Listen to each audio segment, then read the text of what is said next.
bohemian, individualistic revolt against society. The South is sufficiently set off by its commendable traditions, by its poverty, by its prejudice, and also by the distinctive Southern accent, the conspicuous mark of nonconformity. The spiritual geography remains constant, as does the physical. The influences dominating the Southern world are permanent. You have tradition, you have nostalgia, you have corruption, envy, disappointment, sexual repression, and poverty. All these things encourage eccentricity to flourish, and in Williams's place, the South contributes thus also to the oddity of human behavior. I could add that there remains another steady theme, the idea that love rules this world and its happy consummation is what all humans seek. There is in each play a group psychoanalysis, as it were, where long hidden dreams, recollections, disappointments, motivations, they all come tumbling into the light.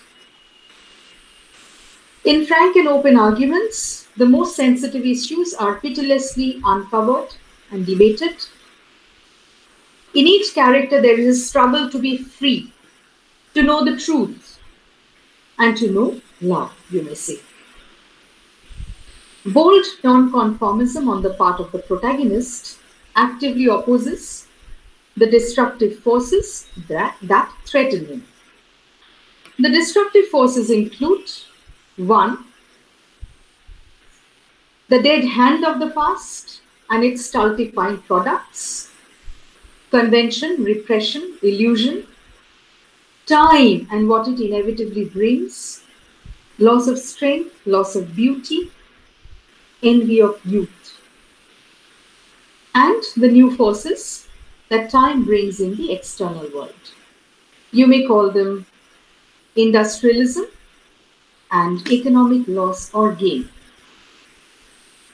The origins of each play are usually deeply involved with the past, with the lost tradition of former greatness and happiness. The past to which nostalgia takes us in Williams's plays is a romantic, aristocratic past of the Old South. The gentlemen callers, for example, whom Amanda remembers in the glass menagerie, but the audience sees that things have changed in the South. The audience witnesses that the gentlemen callers have forgotten the girl they courted. The husband who won her hand has disappeared. And the charming Amanda, now middle-aged, is left with 2 hopeless children. An inefficient poet and an unattractive daughter. I quote, "We are all haunted by a truly awful sense of impermanence," unquote, Williams wrote in his preface to the Rose Statue. In most of his plays, time is the real villain, which has, among many other things, destroyed the Old South. Williams, like Faulkner, indicates sympathy for those who cherish the Old South, but he does not endorse their attitudes or their values. Those whom time has ruined fear the freedom and strength of the young, but most of all, they fear truth. In the glass menagerie, Amanda refuses to concede that the daughter is crippled. When truth enters the scene, it generally takes the form of a violent interruption, of a cloistered life of self-deception. A sheltered life is invaded by a disturbing new force. It could be the vigor of modern life, reflected in foreign blood, industrialism, and commerce. The Southern aristocrats are challenged sometimes by upstarts of Anglo-Saxon descent, but more often by newcomers who bear Italian, Polish, or Jewish names. But you see, the challengers are often not deliberately hostile. In the Glass Menagerie, for example, the Wingfields are strikingly contrasted with new blood in their society. In the warehouse, Tom Wingfield works under a man named Mendoza. Amanda watches the moon rise over Garfinkel's delicate scent. She awaits her dinner guest, the Irish Catholic Jim O'Connor, who the playwright describes as the most realistic character in the play, being an emissary from the world of reality that we were somehow set apart from. Jim works in the same factory as Amanda's son, but the friendly, well-intentioned man eagerly subscribed to the dream of success. And he is preparing to rise in this competitive world. This baffles the Wingfields, especially Amanda. The use of foreign names and foreign characters is part of. The foreign name very often means life. The Anglo-Saxon name may mean stagnation.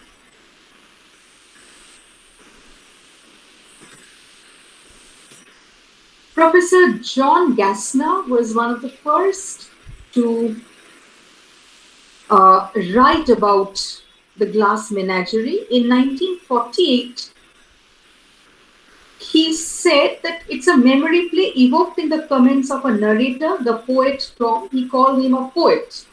I will debate that later. Who currently works in the Merchant Marine. The form departs from the fourth wall convention of realistic dramaturgy, and this is closer to Japanese no drama, N-O-H, no drama, in which a story consists mostly of remembered fragments of experience. Gassner wrote that if Williams had had his way in the Broadway production, the play would have struck as even more unconventional, as the text calls for the use of a screen on which pictures and legends are to be projected.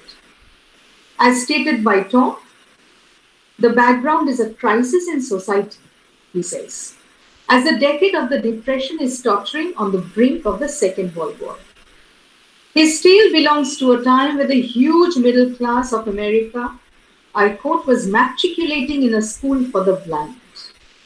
When, he says, I quote, their eyes had failed them, or they had failed their eyes, and so they were having their fingers pressed forcibly down on the fiery Braille alphabet of a dissolving economy, unquote. Tom's memory invokes his home life and the provocations that finally set him to sea. In his attitude towards Tom Wingfield, Tennessee Williams achieved a remarkable synthesis of sympathy and objectivity. He shows that Tom's departure was a necessary means of self-preservation. So the private drama is played out on a social base.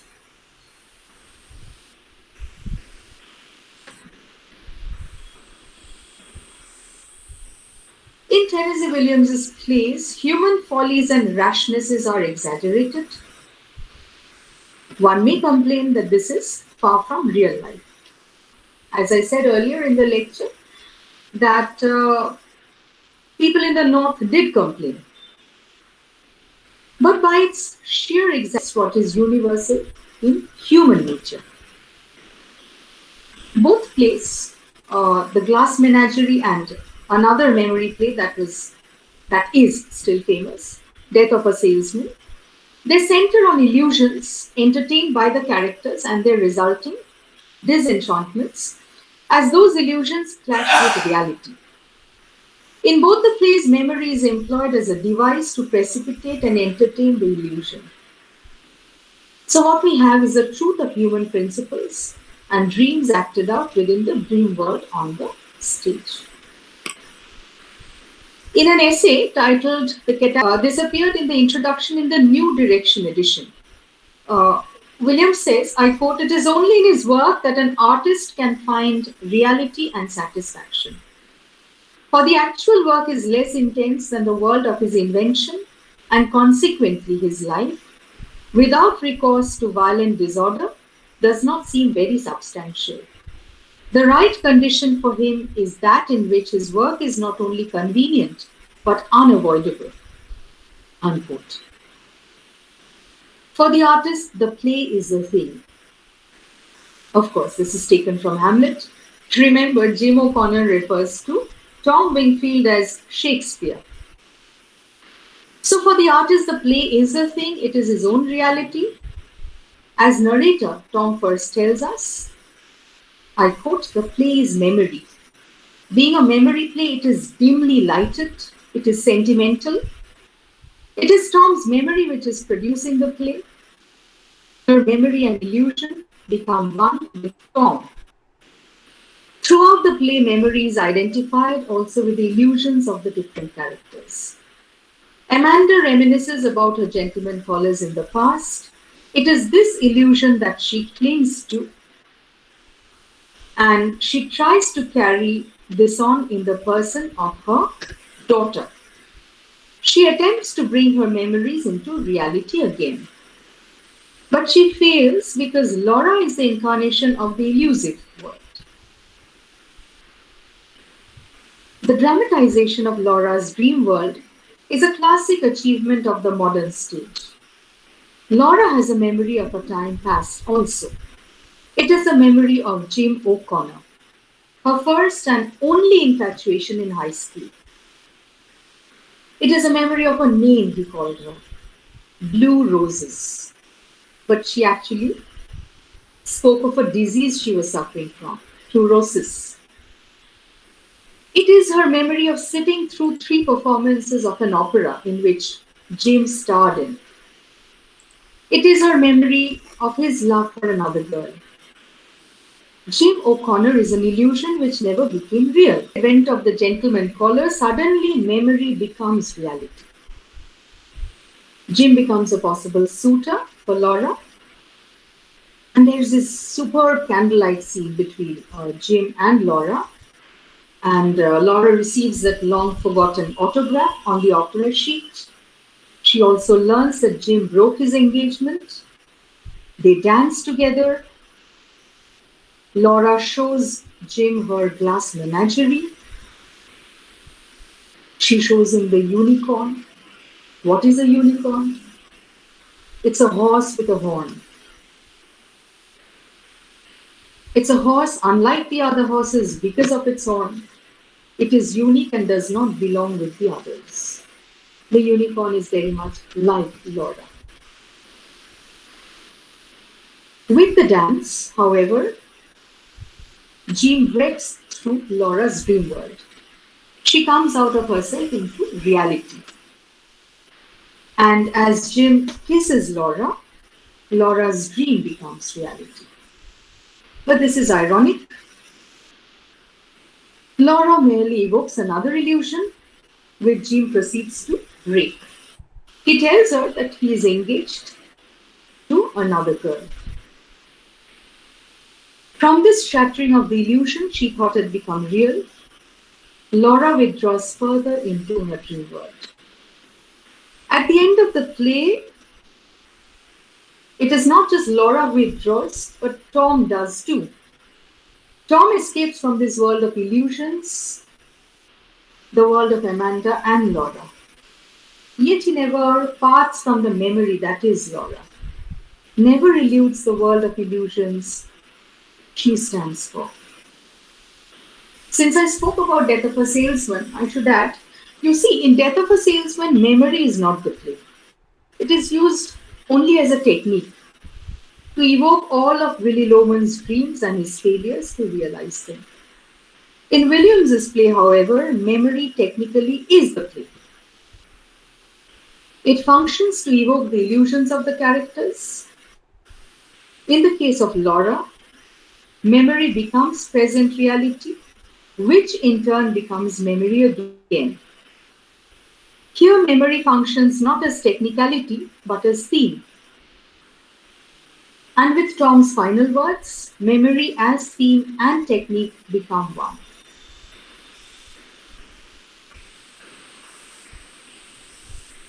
Amanda is striking. She's a striking character. She's a powerful character, you may say. But the play is all about Tom Wingfield. Tom opens the play, Tom closes it. Stark Young said that Tom is the only character in the play.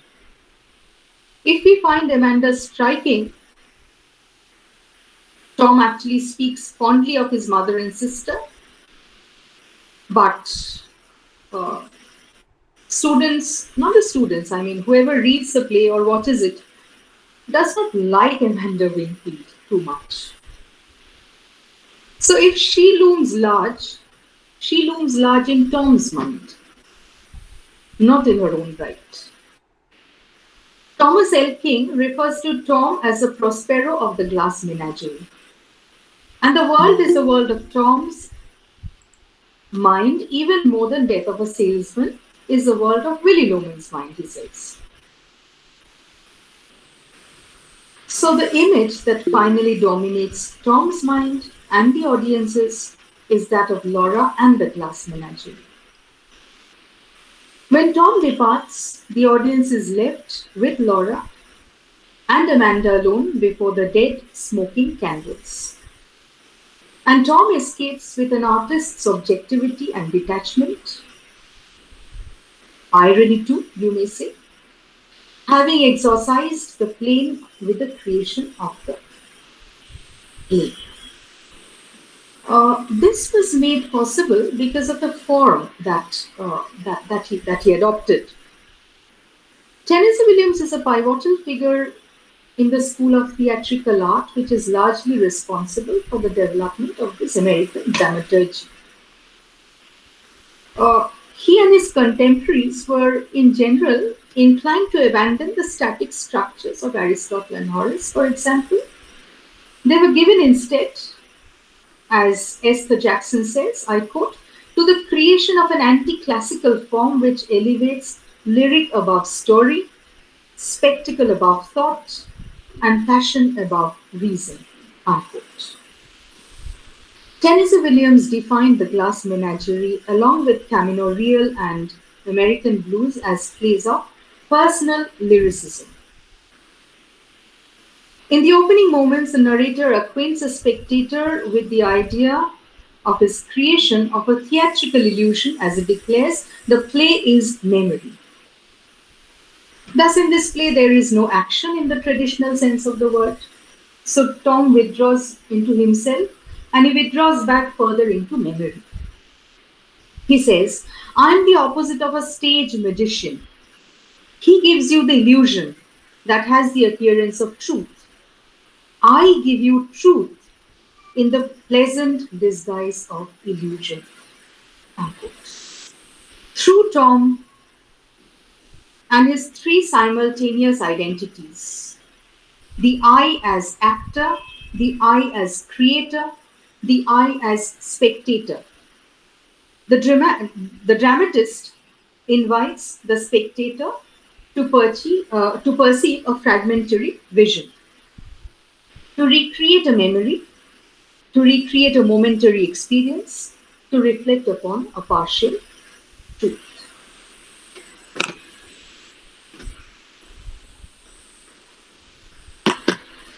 Look at this section from the Four Quartets. Humankind cannot bear very much reality, time past and time future, what might have been, what has been. Point to one end, which is always present. There is an effort to escape both the restrictions of time and its demands in this, and this forms the thematic and motivational basis of Tennessee Williams's play. In attempting to achieve such an escape, all the Wingfields eventually find that it is impossible to break the bonds of their world. The Wingfields, with their limited visions, do not have a clear view of the nature of time. Amanda, the mother, shows a yearning for the past. Tom is oriented towards the future. Laura is imprisoned in both her past and her unencumbered present. In the play, the past not only dominates and influences the present and the future, but actually determines the course of each. And the present, which binds past and future, is always modified, always restricted, always looked upon in terms of the past. In the glass menagerie, each character personifies and symbolizes a view of time which is static. Amanda Wingfield, the mother. She lives emotionally tied to the past. The memory of her life as a vivacious southern belle is nourished and kept alive. Remember how she dressed, flowing dress, the blue sash. In the 1930s, women did not wear such dresses. She fails to disengage herself from the past and accept the present and what that present augurs for the future. In order to facilitate her periodic resurrections of the past, Amanda engages in monologues through which she reveals herself. She keeps on recalling words, gestures, events, all that took place during her girlhood. In the play, Williams conveyed the present of the not too distant 1930s. And yet the play is an excursion into memory. And the playwright obviously called it a memory play. Williams probes through this twofold layer of time. Amanda wishes to superimpose her own past on her daughter, Laura's future, all that she enjoyed in her youth. The balls, the dresses, the attentions of the numerous, if we are to believe her, the 17 gentlemen callers who courted her. She keeps on dreaming of the past, and she cannot face the modern world from which the courtly South is gone. She yearns to see Laura settled in a secure, maybe a loveless marriage. So she compromises with her ideals. In case of her poor and crippled daughter, though she is far from admitting it, the gentleman caller need not be the sign of an aristocratic southern family, nor does he need to be the handsomest of men. So she accepts one of Tom's co-workers from the shoe warehouse, the amiable Jim O'Connor, as Laura's suitor. And as you know, it so turns out that O'Connor's is someone Laura hero worshipped from afar when she was a freshman in college. So she remembers him as a star basketball player, a leading member of the debating society, senior class president. So Laura used to hero worship him. But she had remained quiet and reticent and secluded because of her physical deformity and her shyness. And Jim O'Connor says that she also has something else, that is an inferiority complex. But it's rather strange, isn't it, that such a dashing young man had somehow failed to make it big in the years after graduation. We come to know that though he is at present a clerk in this shoe warehouse, he still has high hopes and is ambitious. And he says that he will take up radio engineering and public speaking. So it is O'Connor's ambition which will eventually lead to a stunning success. We may add that this precisely is what Amanda was looking for in a young man who could be suitor for her daughter. Laura, tearful and painfully shy, had begun to open up, touched by O'Connor's warmth and sympathy. But she learns, as we do, that O'Connor is already engaged. As she suffers yet another trauma, she returns to the world of her glass animals. If she suffers trauma, so does Tom. This is a final touch of pathos that drives Tom Wingfield out of St. Louis into a world of vagabondage. Presumably, he has a freer life where he is romancing the sea. Tom understands that it will be impossible for him to keep on trying to satisfy himself with small artificial escapes he has had. What were they? The darkened movie halls. He decides that this time the romance and the escape must have a greater substance. Yet we find him tied through guilt to a reawakened image of his sister, the lost sister he had abandoned. So Tom Wingfield never really succeeds in running away from the past. Laura, unlike her brother and her mother, has courage to face the present. She recognizes the truth about herself in the present, viewing her life centered on old phonograph records and glass animals. This may seem to be a paradox. She sees her lameness as a debility, though her mother denies it.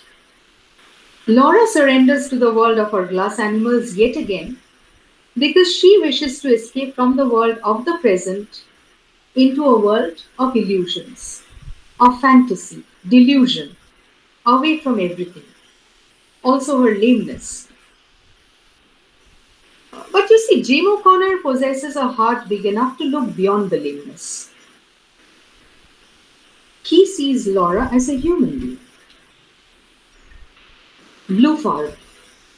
Sam Blufarb states, I quote, "For it has been her experience to see the present not as a stairway leading to those stars of high hope, but as a broken, cluttered basement of all that is ugly, misshapen, and hopeless.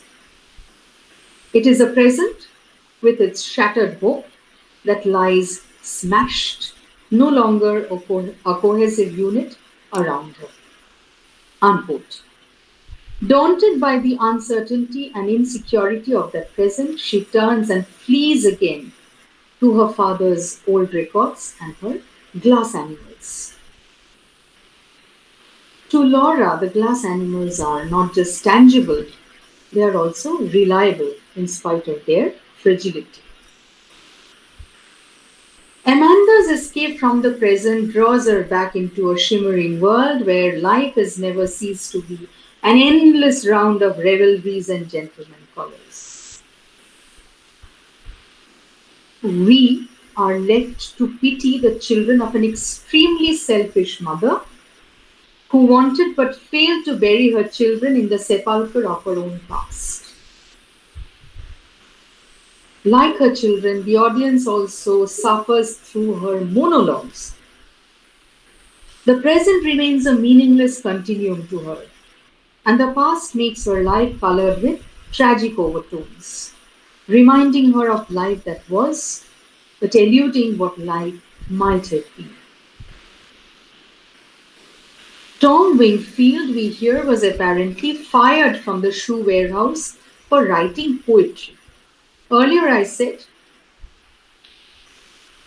I will debate whether or not Tom Wingfield is a poet. He was fired for writing poetry on the lid of a shoebox. The lid of a shoebox. Would a poet really write a poem on a shoebox? He could have written it on a ledger, for example. But no, he wrote it on a shoebox. The act of writing a poem on the lid of a shoebox, I feel, is definitely not the gesture of a poet, but that of a rebel.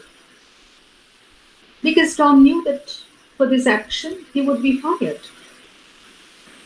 He also quietly rebels against his mother, who keeps on romancing the past.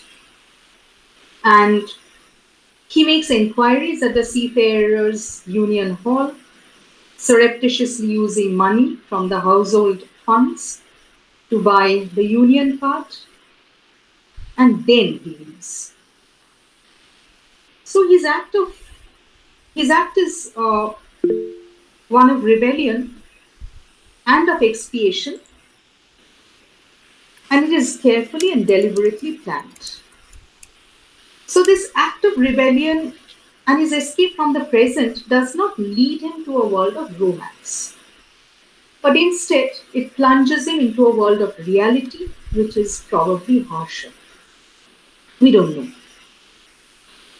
For Laura, neither past, present, nor future holds any connection with reality. She continues to exist in a timeless world. None of the characters in the glass menagerie truly faces the flow of time. The wing fields keep on looking for something that belongs to neither the past, nor the present, nor future, and this quest intersperses with the meanings of their fragmented lives. So thank you. I have prepared this bibliography. This might help you in understanding Tennessee Williams and his plays. I mean, I've included certain essays which talk not just about his attitude to time, but they discuss Tennessee Williams's plays in general. So I will stop here today. I don't think there has been much of a spillover. So thank you once again, Department of English, Katwa College.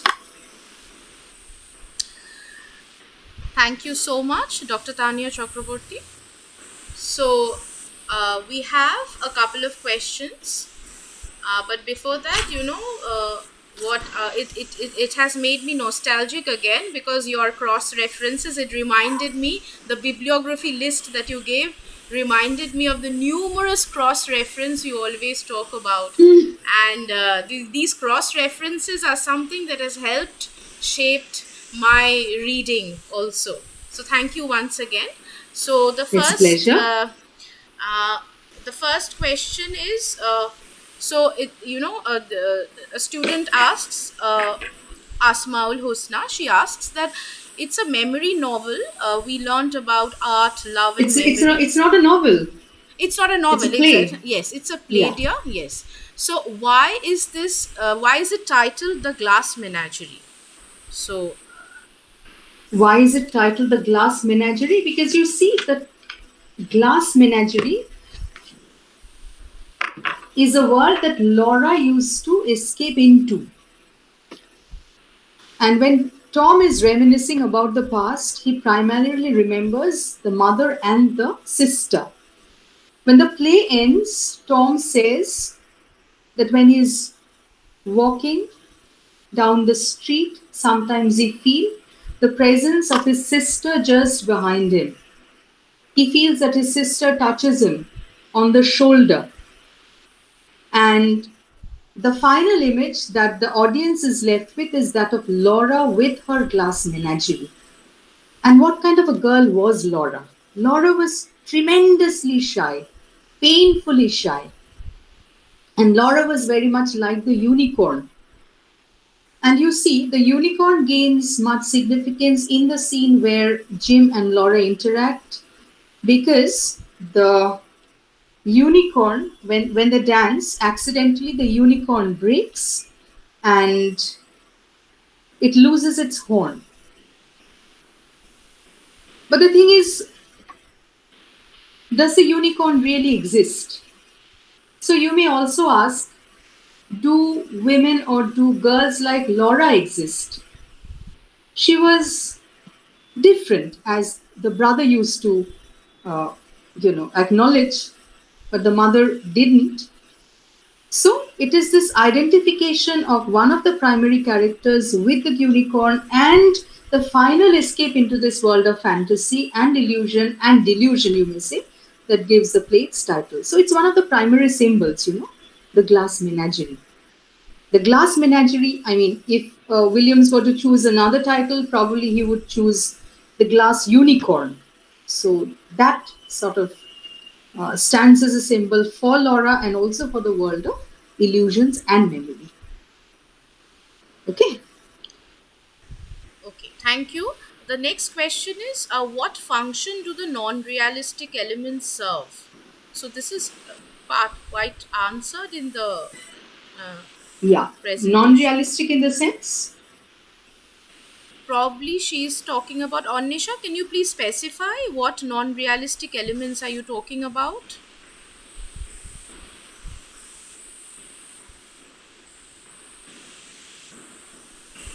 Probably she's talking about the idea of time, or say, time serving as a surreal. Yeah. Yes. Something that I could not discuss in detail. You see, since you talked about realism, I remember saying very briefly that Tennessee Williams and his contemporaries, they wanted to say no to the forms used by Aristotle and Horace, right? So Tennessee Williams actually wanted to show the modern individuals as and present their present image, as he said. So the present image, when he spoke about the present image, he made this demarcation between being and non-being.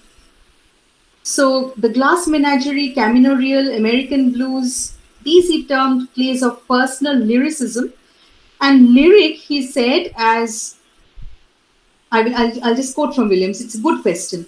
Lyric, he said, was self-expression, the outcry of prisoner to prisoner from the cell in solitary, where each is confined for the duration of his life. And the later works he referred to as synthetic. You have a synthesis of other elements, realism and non-realism, and being and non-being. So if you think of this image, the outcry of prisoner to prisoner from the cell in solitary, where each is confined for the duration of his life, that will bring us again to Freud and to Jung, because the images of memory, they are very Proustian. The memory that he evokes, that reminds us more of Marcel Proust than anybody else. As I said once, he first withdraws into himself and then he goes further back into memory. So very much like the Proustian reminiscences. And here also, I would also say that this is almost a Freudian construct of humans who are imprisoned in themselves. So, yes. Right. Anindita Mukherjee has a question. So, did the Wall Street crash impact Tennessee Williams' The Glass Menagerie? He begins the play by saying that this is a time when we are teetering on the brink of the Great Depression. He actually refers to that. So the Great Depression definitely did influence the play. So, all the other influences that I spoke about, these were also the times of corporate jobs. I mean, the reason why I spoke so much about Southern aristocracy, you see, aristocrats are proud because of land, property, isn't it? I mean, think of us, Bengalis. Many Bengalis, not just Bengalis, I mean Indians. We love to say that yes, my family belong to a family of. I come from a family of zamindars. So yes, if people with money and property, land, if they are proud, those who take back fat paychecks at the end of each month, they are also equally proud. So the Great Depression continued for a decade. So this play is set just before the Great Depression and when the Second World War was just ending. So this would be a time of turmoil. And Tom remembers that time of turmoil. Not just, the individual plays out his agony on a social base, and remember, he also remembers a father. What happened to the father? We hear that he was a telephone man who fell in love with long distances. Where could he have gone? Probably he had also gone to a place where he was earning more. So, yes, Shogato asks that Tom was given the nickname Shakespeare. Shakespeare, So yes. does this have any significance? Does this or Does this have any or does significance? this Yes, work as an definitely. illusion? No, no, no, no. You see, it first begins as a joke. Jim O'Connor comes in, and that is the first time we hear that he's called Shakespeare in the warehouse. The warehouse was definitely not a place that Tom Wingfield enjoyed, and the warehouse was also not a place that Jim O'Connor enjoyed. So, Jim O'Connor, who had high ambitions, who had high hopes, also probably knew that this man would also eventually leave the warehouse. So he named him Shakespeare. But as I said, Shakespeare is used more uh, as a joke, I would say, because Tom calls himself a poet. He says that he will give us an illusion of truth. But here's the final act, as I was saying. Does a poet really write poems on a shoebox? He could have carried a little journal with him. And as I said, he could have written it on the account books, on the ledgers. But writing poems on the shoebox, that does not definitely make him a poet. But that makes him some sort of a rebel. A caricature of a poet, a caricature of a rebel, probably. But yes, the nickname Shakespeare by Jim. So that highlights him and also sort of uh, brings our attention to the fact that he is not a poet. He can never be a great poet, let alone Shakespeare. He can never really be a poet. So that also, yes, I can look at your question.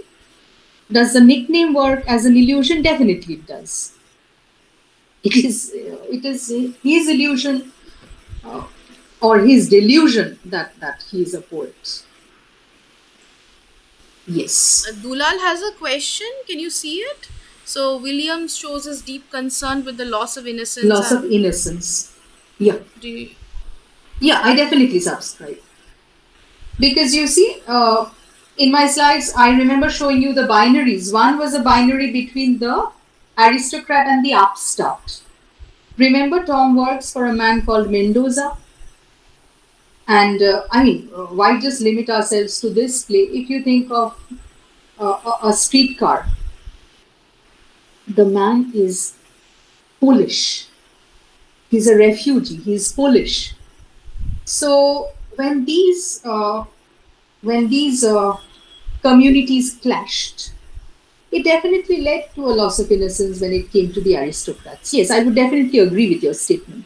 A deep concern with the loss of innocence, and that is so well portrayed in Amanda Wingfield. And I'll tell you another thing.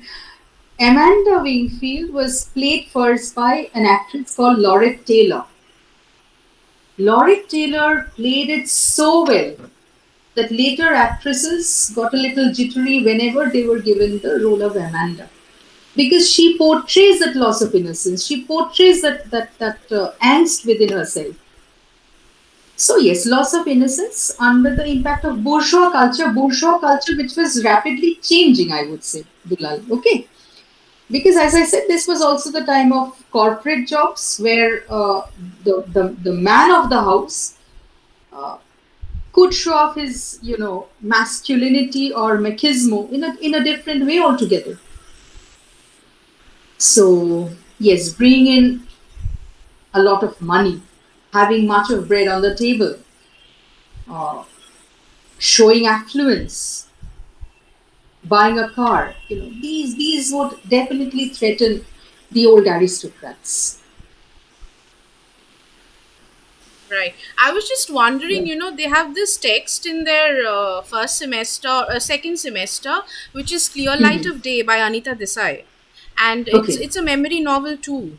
And I found Right. find a lot of similarities. The novel was published around 1980, and this was around 1940. So could there have been a connection between the two, as in there could have been literary, I mean, influence overlaps, uh, in the sense that I Possible, yes, because in Desai's novel also you see the girl who's unlike Laura in many ways, because she's educated. I think she works as school teacher, but you see she also remains tied to the past.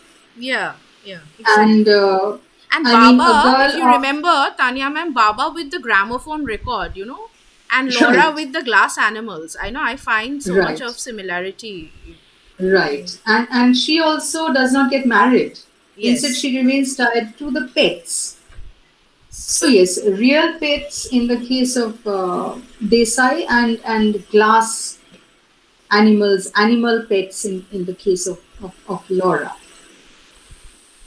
So yeah, there could have been. I mean, Tennessee Williams could have influenced Desai. I'm not really sure, but there could have been Could have been, an because influence. There, I mean, more or less, it's a yes, contemporary time that they are writing. I mean, there are very. right. So I can't see any more questions as of now. So yes, Omot to ask. No, Monish also has a question. That just as jonquils are linked to Amanda's promising and emotionally fulfilling girlhood, and her gentleman callers, blue roses, are connected to Laura's high school days and Jim, the boy she was infatuated with, who appears as her own potential gentleman caller. Tom, at the end of the play, followed his father's footsteps. Do you think Laura might follow her mother's? No, I wouldn't agree, because there are distinctive differences between Amanda and Laura. There are certain things that Laura actually acknowledges. Like her brother, she knows that she's different. Like her brother, she's not tied as much as her mother is to the past, and she knows that well. She knows that she's unattractive and a cripple. So when it comes to perspectives and when it comes to their attitudes to life, they are very different. Each is tied to time past, and Laura is tied to time past as well as time present. So each is tied to some aspect of time, but no, I would not say that Laura would follow her mother's, because Laura escapes into a dream world. Laura escapes into a world of illusions. Amanda keeps on reminiscing about the past, and that is why I referred also to her dress. I mean, uh, I think in 1983, Paul Newman directed 83. I just watched it 2 to 3 days back because I was preparing this lecture. Where, I mean, you see, the visual impact is very striking. Laura in her dress, which would be a befitting one for the 1930s, and the mother constantly uh, reminding herself and the audience of a time that is lost. So, and I also would not agree to your statement that Tom at the end of the play followed his father's footsteps. No, he didn't. The father was not a rebel. The father definitely was not a rebel. The father left. Why he left, we don't know. But Tom has an act of rebellion. He rebels against this stultifying society, and surrounded by these two women who add to his frustration, he finally leaves, but with an act of rebellion. But the father, he's spoken of as one who fell in love with long distance. I mean, he could have been the romantic type. We don't know. So I would not also agree that Tom, at the end of the play, followed his father's footsteps. I mean, you are also being influenced by Amanda, I would say.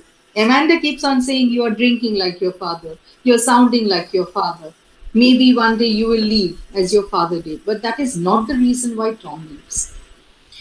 So, Tanya ma'am, what would be the difference between this rebellious streak in Tom and his father's romanticism? Like, even being a rebel is considered to be a romantic in one sense of the term. I'm not saying. So, what could be the subtle difference in in perceiving? Yes, Because as you said, there's a subtle difference because we hear that he has fallen in love with long distances. I mean, it's something very vague, isn't it? But you see, when Jim O'Connor drops in, this man, Tom Wingfield, actually talks about his plans. So his act of rebellion is definitely not romantic and impulsive. Romantics usually act on impulses, and it's a very subjective response to whatever situation they find themselves in, isn't it? Tom's is a very deliberately and a carefully planned rebellion, I would say. right, He right. plans it out accordingly because he knows that he can't go on. He can't keep on doing this, going to the movies every night. So yes, the father had a different reason, probably, but yes, Tom runs away. I mean, I wouldn't say, yes, as I said, I wouldn't say he really runs away. He leaves, and it's a deliberate act on his part. And therefore, again, he's not a poet, he's not a romantic. Jim O'Connor calls him a poet. He loves to think of himself as a poet, but he's probably not a poet.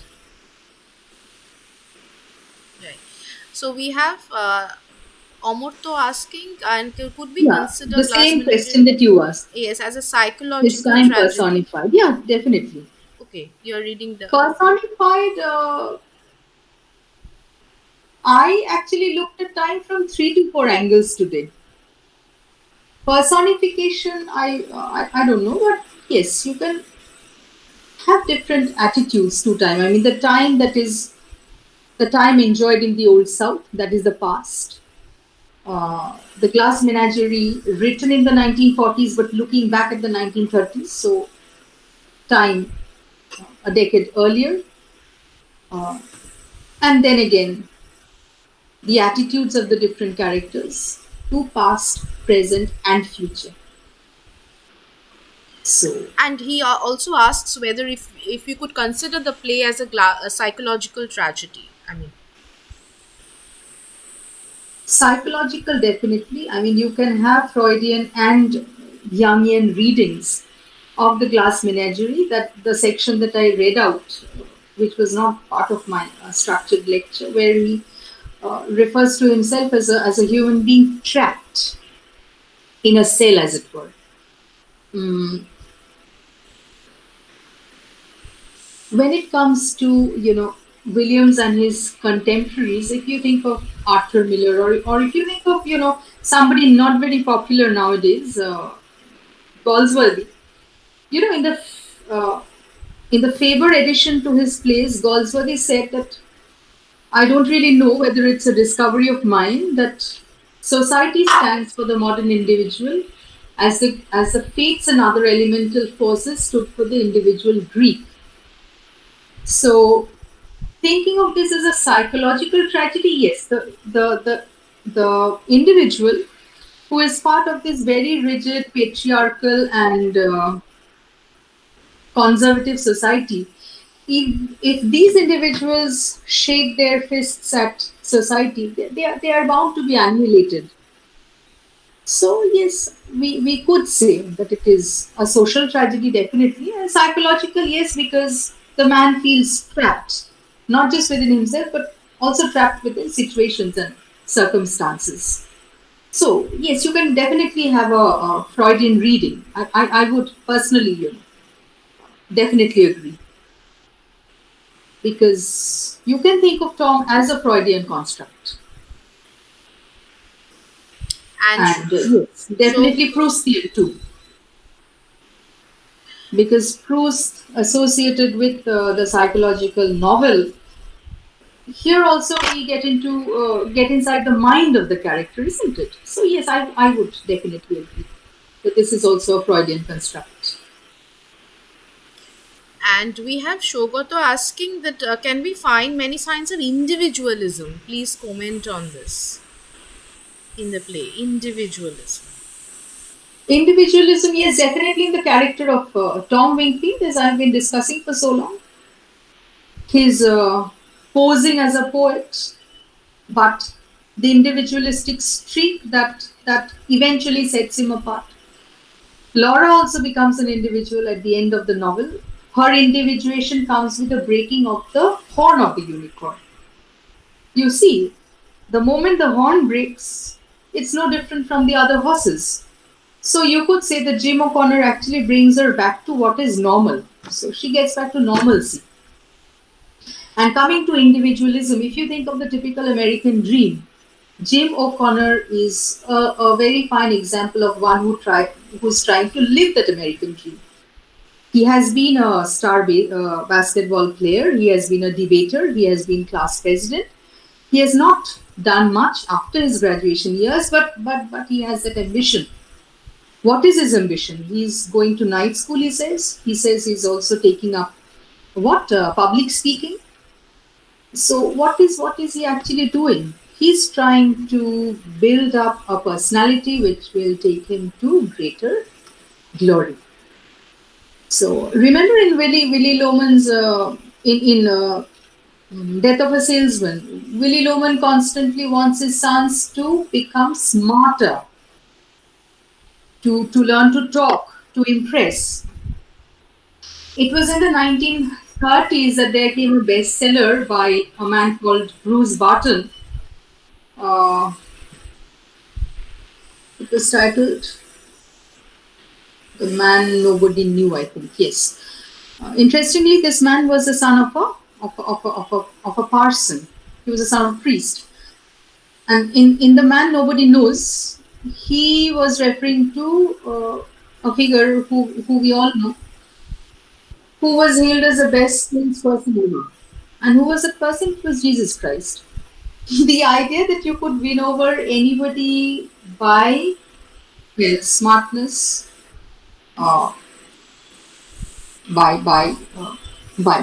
talking, and thereby impressing them. So Jim belongs to that category, who was developing himself for success. And the typical, the American dream of success. So individualism, individuation, that you would associate with Laura, you could associate with Laura, with Tom, and definitely with Jim. That individualistic streak is very much found in Jim O'Connor and definitely in Tom. So as of now, I can't see any more questions. Okay, Divyangana has asked a question. Tom's memory play may be interpreted as his way of expressing his guilt. I think that is a Guilt. typo. Yeah. Ma'am, do you agree with this? Yes, I definitely agree. He uses the word guilt. Though he has abandoned his mother and sister, he says that whenever he remembers Laura blowing out the candles, he says that he's remembering them with guilt, especially Laura. The feeling that Laura is touching him on the shoulder, and he specifically uses the word guilt. Because after all, why a sense of guilt? You see, if you think of typical traditional patriarchal societies, it's a man who is expected to be the man of the house. How? By becoming protector and provider. Tom was both. With the absent father, Tom was both. He was protector as well, he was provider. So, if he was both protector and provider, he really did not think much, or even if he did, he thought more of himself than about his mother and sister, because he was the only provider. He was the only breadwinner, that is. So yes, when he's thinking about his sister, when he's reminiscing And when he says that now the play will come to an end as Laura blows out the candles, we know that in his mind Laura will light the candles again and he will once again remember her with a sense of guilt. Yes, definitely guilt. Personal anguish.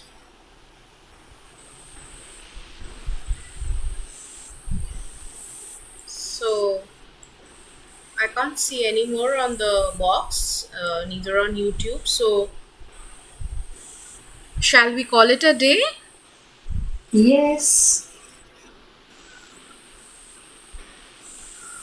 I would request Anindo Bandyopadhyay, our head, to please unmute and deliver the formal vote of thanks.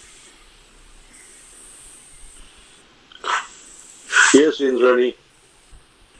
Hi. Hello, Dr. Yeah. Bandyopadhyay. Yeah, I'm here. Thank you, Dr. Chakraborty.